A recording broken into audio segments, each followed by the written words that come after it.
All right, so just imagine that you turn your back for just a second and you hear the fridge open. So you go and look to see what's going on, and your 1.5-year-old is holding a full carton of eggs.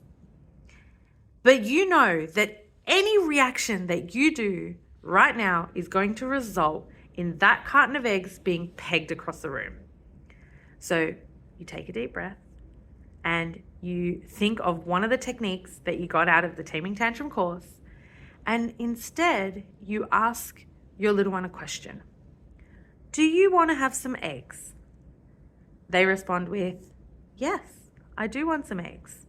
Okay, well, let's get a pot. Oh, pop the eggs on the floor so we can get a pot. So they put the carton of eggs down on the floor very gently. You let them know gently so that they don't break.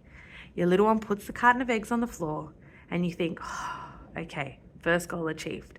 Eggs are safe. You go into the cupboard, you grab a pot, you ask them if they want to fill it up or if you do. They say, can you fill it up? You fill it up with water.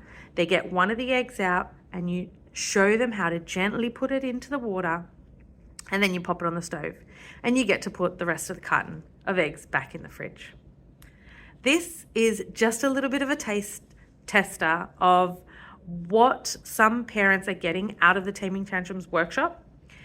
A lot more ease and joy, less reactiveness, and being able to calm that chaos. So for more details, click the link in the description below. Thanks, bye.